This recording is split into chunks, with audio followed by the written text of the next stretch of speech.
Bonjour, chers amis. Mon nom, c'est Jules Jossou. Je suis ingénieur agronome de formation. J'ai fait mes études d'ingénieur au Bénin, à l'université d'Abomey-Calavi. Et puis après, j'ai fait un master complémentaire en Belgique. Donc, j'ai décidé de faire quand même une série de vidéos sur quoi entreprendre dans le domaine agricole en Afrique. Euh, je voudrais vous dire qu'après mes études en Belgique, donc j'ai eu la chance de faire un stage aux États-Unis, toujours dans le domaine agricole, avant d'immigrer au Canada. Et après quelques années au Canada, je suis retourné au Bénin pour pouvoir entreprendre dans mon domaine de formation qui est le domaine agricole. Donc, au fil des ans, j'ai beaucoup d'amis aussi que j'ai connus dans la diaspora ou même des gens qui sont sur place au Bénin qui voudraient quand même que je partage un peu mon expérience avec eux ou bien les gens qui ont envie de rentrer en Afrique, qui cherchent des idées dans quoi investir, dans euh, quoi entreprendre en fait. C'est pourquoi j'ai intitulé cette série de vidéos comme titre avec le titre de quoi entreprendre en Afrique. Je pense faire environ une dizaine de vidéos sur un certain nombre de domaines possibles. Euh, les vidéos vont être basées sur mes propres expériences, mais aussi sur ce qui se fait de mieux en Afrique, ou ceux qui ont réussi dans un certain nombre de domaines. Je vais partager aussi leur expérience au moment où je suis en train de faire les vidéos. Ça va permettre quand même d'avoir une vue réaliste de ce qui se passe en Afrique dans le domaine agricole. Et, et les domaines que j'ai ciblés, ça, ce n'est pas comme une panacée. Donc, il y a des filières qui peuvent marcher, souvent que vous soyez en Côte d'Ivoire, au Rwanda, au Bénin ou bien au Togo. Ça, ce n'est pas des solutions miracles. Donc, il faut toujours, pour chaque domaine, il faut toujours étudier le marché localement avant de s'engager. Donc, j'ai fait comme, j'ai prévu aussi des supports pour que ça soit un peu pratique et pour que ça ne soit pas que de la théorie. Et donc, ça vous permet quand même d'avoir une idée beaucoup plus large. Donc, je vais partager avec vous cette, ce que j'ai prévu pour le premier domaine dont je voulais vous parler, ou bien la première filière que je vais évoquer avec vous, qui est la production du manioc. Donc, comme je le disais tantôt, euh, dans quoi entreprendre en Afrique, ce que je vais, dans la série de vidéos, je vais parler d'une dizaine de filières, de 10 filières environ. Aujourd'hui, dans cette vidéo, je vais parler d'abord du manioc. Et si vous avez aimé la vidéo ou vous pensez que cette vidéo peut aider un ami, donc je vous recommande vivement de partager la vidéo. Mais n'oubliez pas d'aimer mon compte YouTube. Comme ça, dès que je vais ajouter les prochaines vidéos, vous aurez la notification et vous pouvez revenir pour suivre les autres vidéos. Parce que je vais les faire au fur et à mesure et puis dès qu'une vidéo est prête, je vais pouvoir l'ajouter. Donc, il est important d'être abonné à ma page pour être sûr de recevoir les prochaines vidéos, non seulement pour vous, ou bien pour pouvoir les partager avec des amis qui seraient éventuellement intéressés par ces genres de problématiques.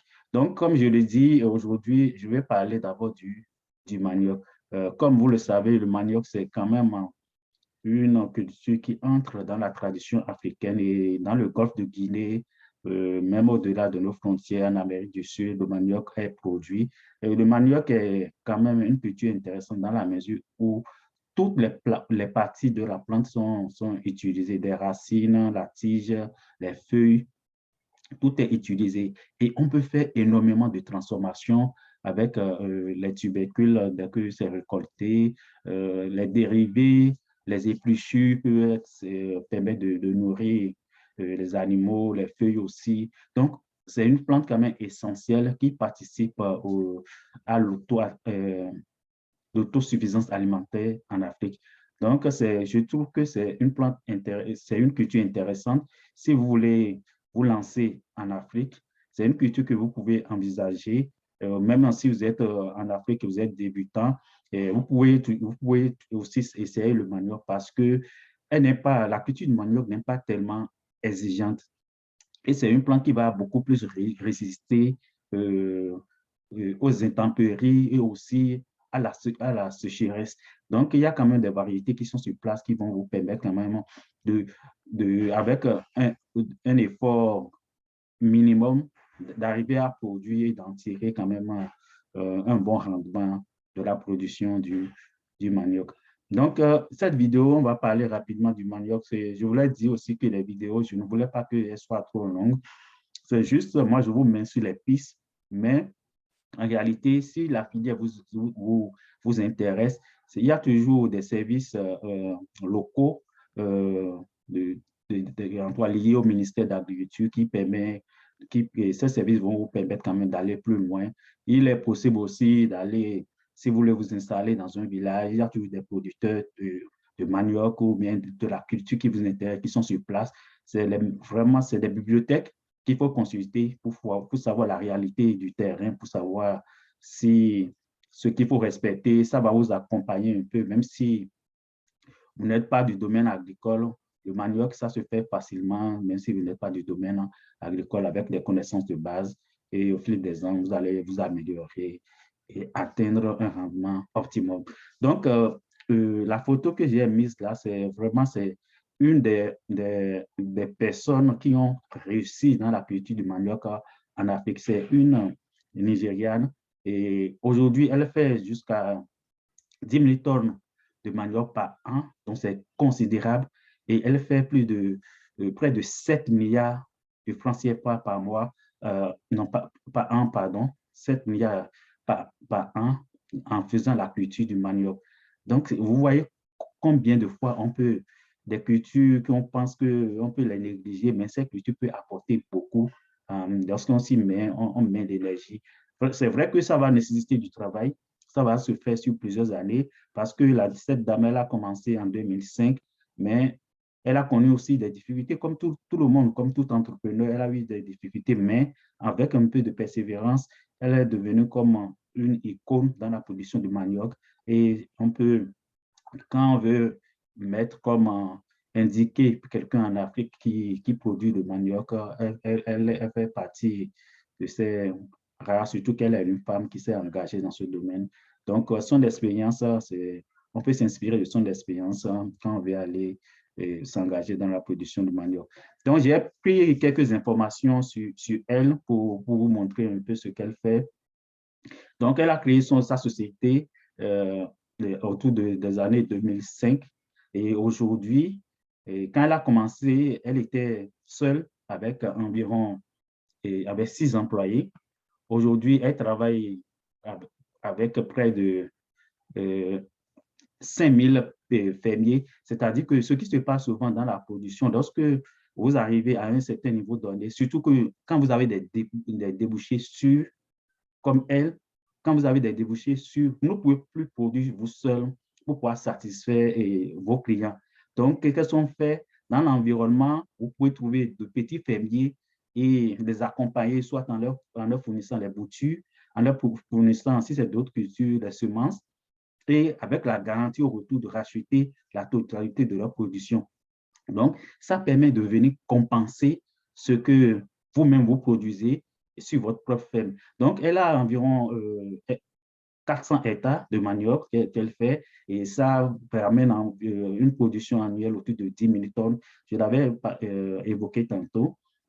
Et elle fait un chiffre d'affaires d'environ 12 millions de dollars. Et donc, si on met ça en CFA, ça va tourner autour de 6 milliards, 8 ou 9, ça dépend du dollar, ça fluctue tout le temps. Donc, j'ai arrondi ça environ à 7 milliards de francs CFA. Et comme vous le savez, le manioc, je l'ai dit tantôt, on peut faire énormément de choses et avec le manioc. Elle, ce qu'elle fait, surtout, elle fait des semoules. Vous savez qu'elle est, j'ai dit, elle est nigériane.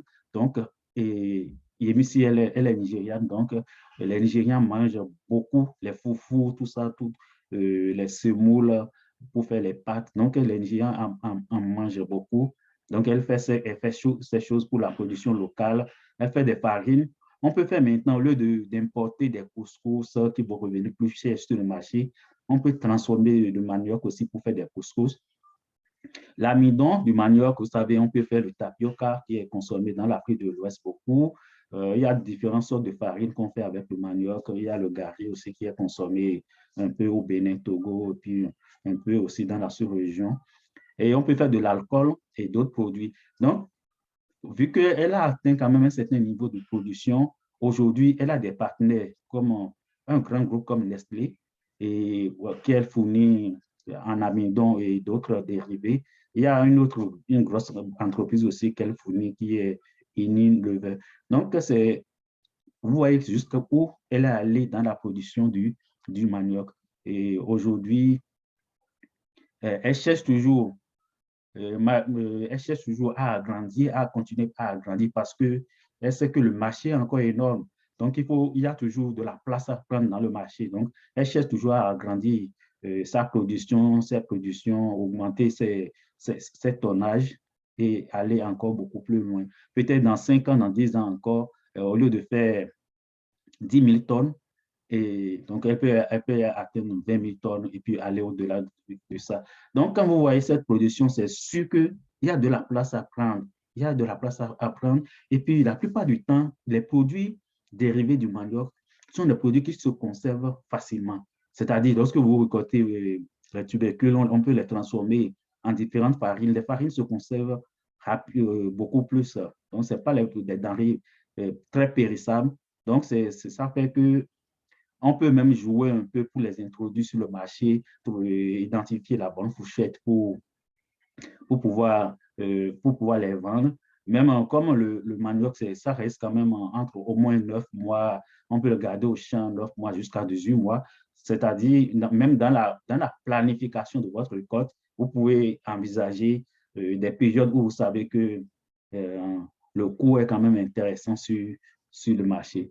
Donc, ça, c'est pour partager avec vous rapidement l'expérience de Yemisi, Yemisi, qui est une productrice de manioc, une grande productrice de manioc au Nigeria, on va dire, sur le continent africain.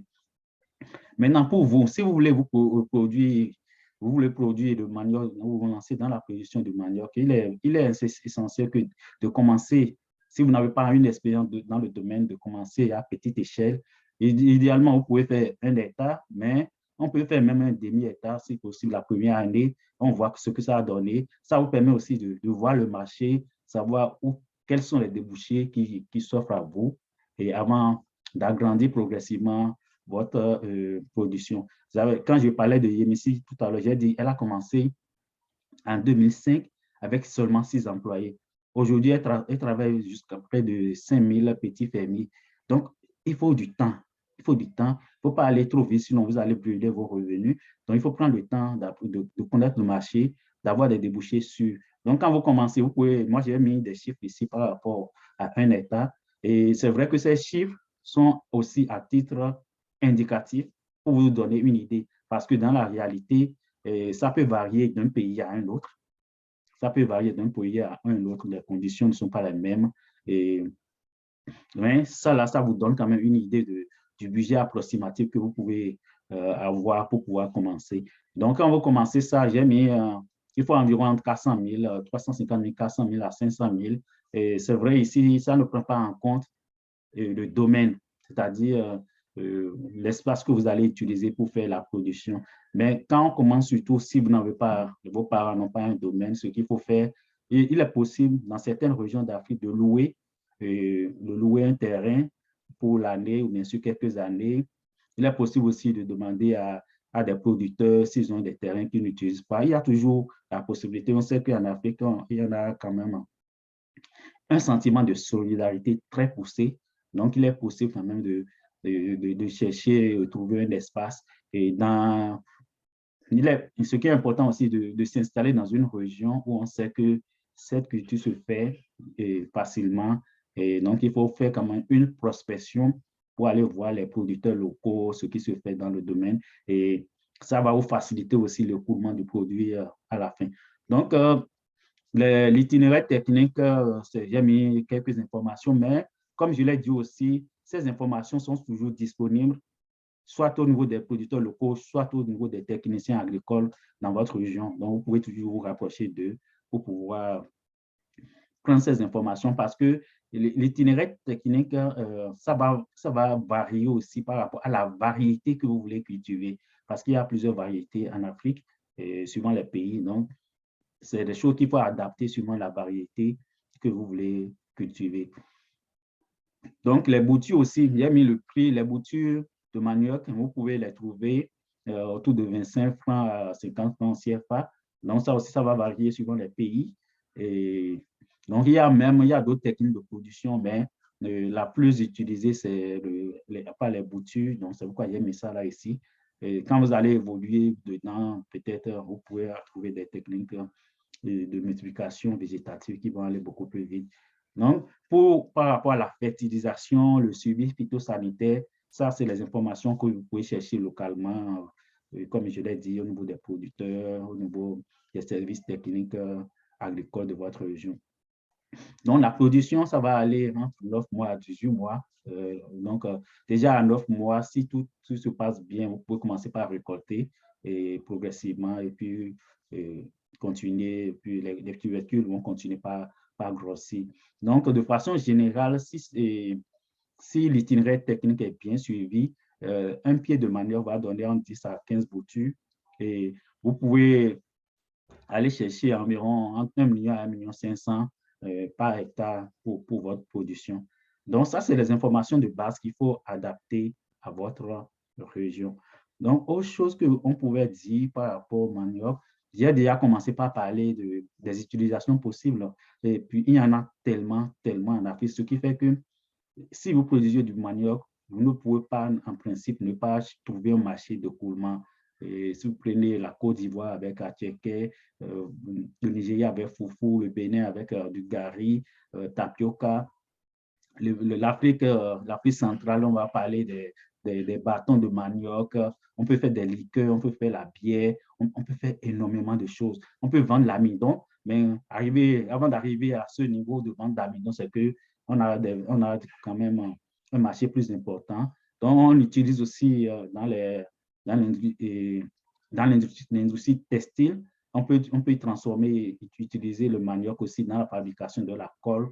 On peut faire du pain. Et il y a énormément de choses qu'on peut faire avec le manioc. Ça fait que le manioc, c'est comme une culture miracle de l'Afrique et on peut utiliser toutes les parties, comme je l'ai dit au début.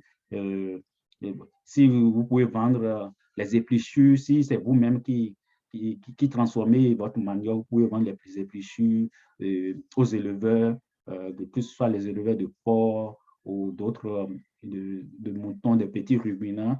Vous pouvez leur vendre des épluchures.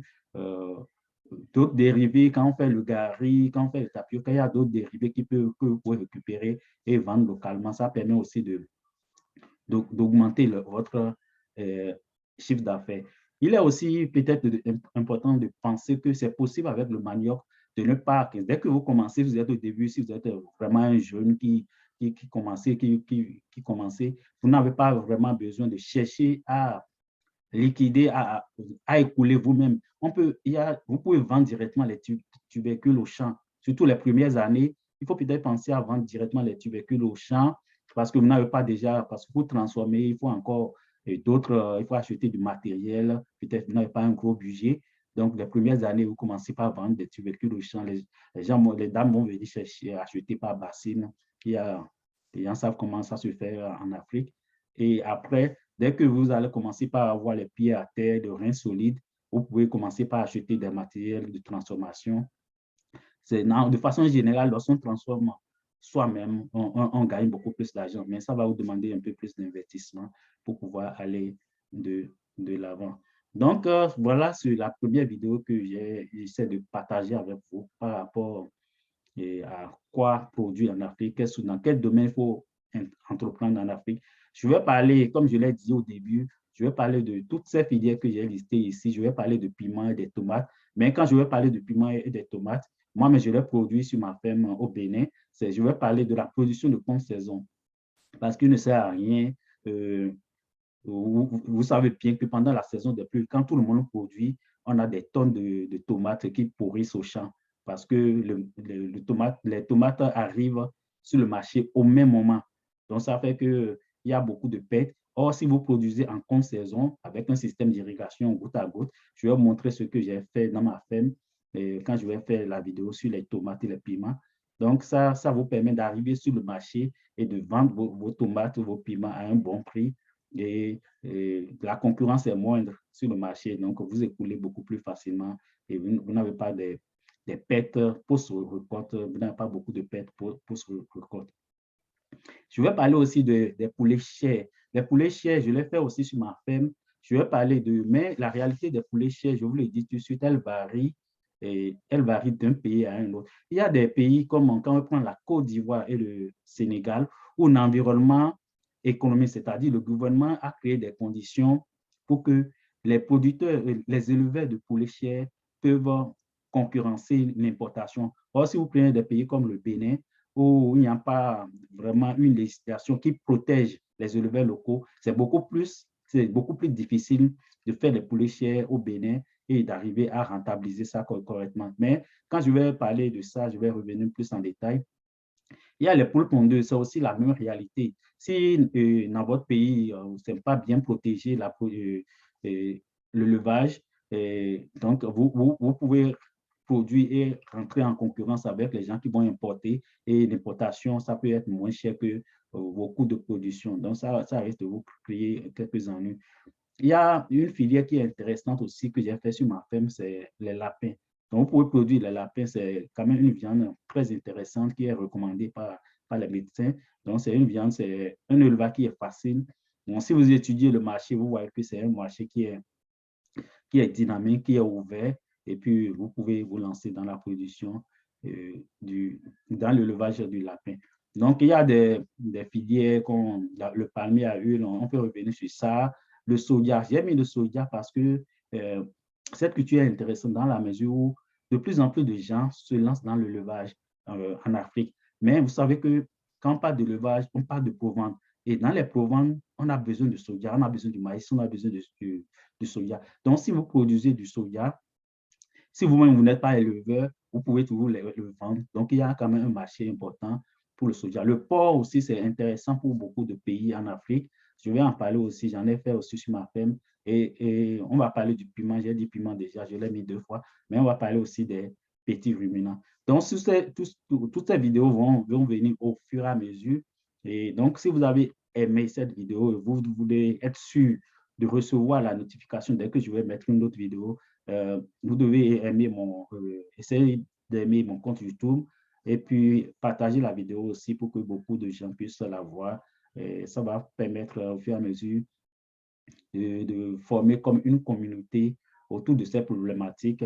Comme je l'ai dit, je me suis présenté au début, mon nom c'est Jules Diossou, je suis ingénieur agronome de formation. Donc, j'ai quand même un certain nombre d'expériences. Non seulement j'ai eu la formation théorique à la fac, mais j'ai fait la plupart des cultures qui sont là sur ma ferme et donc je peux partager mon expérience des choses concrètes avec vous. Au-delà de la vidéo, si vous voulez aller plus loin ou si vous avez des questions pertinentes, vous pouvez mettre vos questions à la suite de la vidéo. Moi, je lis tous les commentaires, donc je vais pouvoir vous répondre. Et au pire, on peut même échanger en privé après et si vous avez besoin d'un accompagnement pour aller plus loin. Donc, merci beaucoup et vraiment merci de partager la vidéo auprès de vos amis aussi et de liker mon compte YouTube. Merci et bye.